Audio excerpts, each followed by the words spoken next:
अमर astrology में आज हम चर्चा कर रहे हैं दोस्तों, हमारे भारत के यशस्वी प्रधानमंत्री श्रीमान नरेंद्र मोदी जी की जन्म कुंडली के बारे में विश्लेषण कर रहे हैं।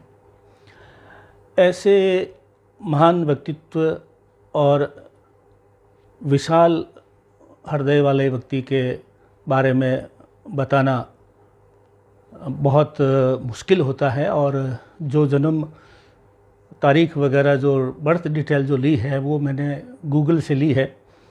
तो हालांकि 100% तो शायद ना हो, लेकिन 95% डिटेल सही है और पुराने इन बर्थ जो चार्ट के हिसाब से पुराने जो इनका जीवन रहा है उससे उसके ऊपर लागू भी हुई है। तो हम ये उम्मीद करते हैं कि ये बर्थ डिटेल जन्म का विवरण है वो सही होगा।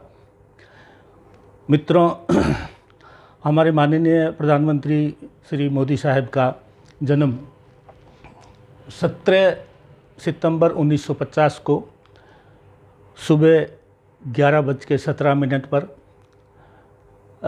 गुजरात के महसाणा के पास में हुआ। ये इनका जन्म तारीख है। और ये जो कुंडली हमने निर्माण की है ये वृश्चिक लगन की है और वृश्चिक ही राशि है।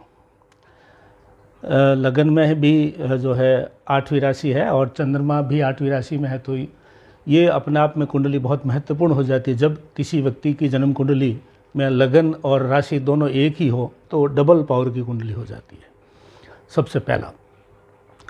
और लगनेश में ही बैठा है, लगनेश मंगल लगन में ही बैठा है। ये भी अपने आप में राजयोग है। और लगन में मंगल बैठने का मतलब ये होता है कि आदमी बलवान, साहसी, शौर्यवान, कीर्तिमान और मन में जो ठान ले वो करने का मादा रखता है, करने की इच्छा शक्ति रखता है और कर लेता है। चंद्रमा यहाँ साथ में है, हालांकि चंद्रमा यहाँ नीच राशि में है, वृश्चिक राशि में है चंद्रमा, तो कुछ कमज़ोर ज़रूर हो गया है, लेकिन स्वराशिस्थ मंगल के साथ में स्थित है, इसलिए चंद्रमा का नीच भंग हो गया है। तो नीच भंग राजयोग भी लगन में होना बहुत बड़ी बात है।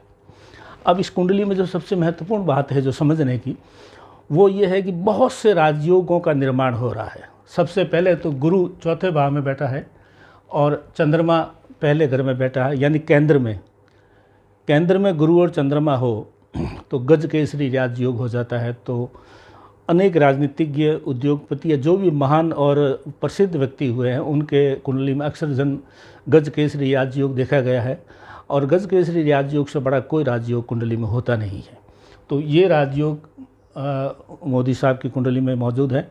और चौथे घर में सुख भाव में गुरु होना ये भी बहुत बड़ी बात है कि विशाल पद पर, प्रतिष्ठावान पद के साथ ही प्रतिष्ठावान तरीके से और बहुत ही अच्छे तरीके से जीवन जीना और पद का कार्य करना।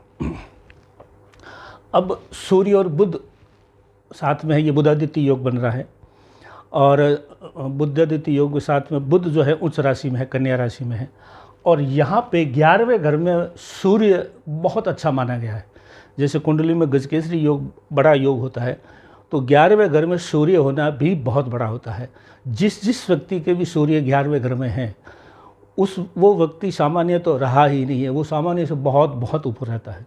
11वें घर में सूर्य जन्म कुंडली में सर्वोच्च स्थान सूर्य का 11वां घर है। तो यहाँ पे सूर्य और बुधादित्य योग, कुशाग्र बुद्धि, हाजिर जवाब और लेखन की क्षमता, बोलने की क्षमता, निर्णय लेने की क्षमता और तेजस्विता, साहस, बलशाली, बाहुबली, इस प्रकार के ये गुण देता है। और ये जो 10वें घर में शुक्र और शनि का मेल है ये भी बहुत बड़ी बात है। यहाँ पे शनि होना राजनीति के लिए बहुत अच्छा माना जाता है। जो आदमी पॉलिटिशियन है, अगर 10वें घर में शनि है या राहु केतु है तो ये साफ संकेत है कि वो आदमी बड़ा राजनीतिज्ञ बनेगा। और शुक्र साथ में है तो वो राजनीतिज्ञ के साथ में ऐश्वर्य का सर्वोच्च स्तर प्राप्त करेगा। शुक्र और शनि साथ में होने से ऐश्वर्य का सर्वोच्च स्तर प्राप्त करेगा। और यहाँ पे पंचम भाव में राहु होना और 11वें भाव में केतु होना, ये भी अच्छी स्थिति होती है राहु और केतु की। लेकिन इसमें जो सबसे बड़ा योग जो देखने वाला है वो इसमें यह है कि विक्रमादित्य योग बनता है। लाल कुंडली के विद्वानों ने चक्रवर्ती सम्राट विक्रमादित्य की कुंडली में पहले घर में चंद्रमा था, इस घर में गुरु था और इस घर में शनि था, तो वो ही तीनों ग्रह उन्हीं भावों में मोदी साहब की कुंडली में भी है। तो विक्रमादित्य से बड़ा कोई शासक नहीं हुआ पृथ्वी पर, चक्रवर्ती सम्राट। और मोदी साहब की कुंडली में भी लगन में चंद्रमा है, चौथे घर में गुरु है और 10वें घर में शनि है। ये विक्रमादित्य योग है। तो इस प्रकार से देखने से ये स्पष्ट नज़र आता है कि ये व्यक्ति जिस प्रकार के डिसीजन लेगा वो नॉर्मली कोई नहीं ले सकता, बहुत मुश्किल हो। या तो इंदिरा गांधी के समय इंदिरा गांधी ने कुछ निर्णय ऐसे लिए थे, जैसे बांग्लादेश बनाना है या जो भी कुछ ऐसा है जो सोच भी नहीं सकता वैसे निर्णय लेना। तो मोदी साहब ने भी कश्मीर में धारा 370 ख़त्म करना और अभी जो है समान नागरिकता कानून लागू करना, ये जो निर्णय है नॉर्मली पॉलिटिशियन वोटों का नुकसान होने की वजह से हाथ नहीं डालते हैं ऐसी चीज़ों पर, लेकिन इन्होंने आगे होकर के ये चीज़ें निर्णय लिया। अब हम थोड़ी चर्चा करेंगे दशाओं पे। अभी इनकी कुंडली में मंगल की महादशा चल रही है जो सितंबर 2021 में लगी है और ये सितंबर 2028 तक है। ये महादशा थोड़ी सी साधारण है, ख़राब भी नहीं है तो अच्छी भी नहीं है। और अब तक जो लाइफ में जो भी प्राप्त होता आया है, जो भी चीज़ें हुई, उससे थोड़ा कुछ कम किस्म का आगे का महादशा है मंगल की। हालांकि मंगल इनका लग्नेश है और सर्व राशि में है, तो रोचक योग भी बना हुआ है। सर्व राशि का केंद्र में मंगल रोचक योग बना था, वो ठीक है, मंगल अच्छा है, लेकिन महादशा के रूप में मंगल थोड़ा सा कमज़ोर दिख रहा है। उसके बाद में अंतर्दशा लेते हैं तो मंगल की अंतर्दशा अभी फरवरी 23 में शुरू हुई है जो जनवरी 24 तक है।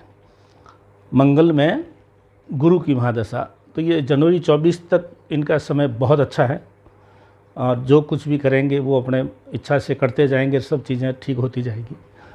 उसके बाद में गुरु में बुध की महादशा आएगी नहीं, गुरु में शनि की, फरवरी 24 से लगा करके मार्च 25 तक। ये थोड़ी कमज़ोर महादशा है, साधारण है, कमज़ोर नहीं कह सकते लेकिन साधारण है, बढ़िया भी नहीं है तो कमज़ोर मतलब अच्छी भी नहीं है। तो इसी समय में अगला चुनाव वापस आ रहा है 2024 का, तो वो चुनाव मेरा ये मानना है कि उतनी अच्छी जीत हासिल नहीं कर पाएंगे जितना पहले किया है। तो हो सकता है कुछ सीटें कम आए, लेकिन जो जलवा और जो चीज़ें थी वो ज़रूर निश्चित रूप से कम होगी, ये दिख रहा है कुंडली के हिसाब से। और उसके बाद में मंगल में बुध आएगा मार्च 25 से लगा करके मार्च 26 तक, ये अच्छा है, आगे का जीवन अच्छा है और आगे का जीवन आध्यात्मिकता के रूप से इनका और भी अच्छा होने वाला है। तो आज हमने माननीय प्रधानमंत्री श्रीमान नरेंद्र मोदी जी की कुंडली का विश्लेषण किया। हमने खूब सावधानी बरती है बर्थ डिटेल वगैरह इकट्ठा करने की। संभव है कुछ त्रुटि रही हो तो अगर कोई इसमें गलती हो तो हम इसमें क्षमा चाहते हैं। हमने एक साधारण जनमानस की हमेशा ये इच्छा रहती है कि मोदी साहब की कुंडली कैसी है, क्या ग्रह हैं, क्या नक्षत्र है, क्या दशाएं हैं, तो उसको उन जिज्ञासा को शांत करने के लिए हमने आज ये कुंडली बनाई है। दोस्तों, इसको देखें, समझें और इसका ज्योतिषी विश्लेषण करें। अमर एस्ट्रोलॉजी में आज इतना ही। अमर एस्ट्रोलॉजी को लाइक करें, सब्सक्राइब करें, अपने दोस्तों मित्रों को इससे जोड़ने की कोशिश करें जिससे हम और भी अच्छी वीडियो बना सकें। धन्यवाद।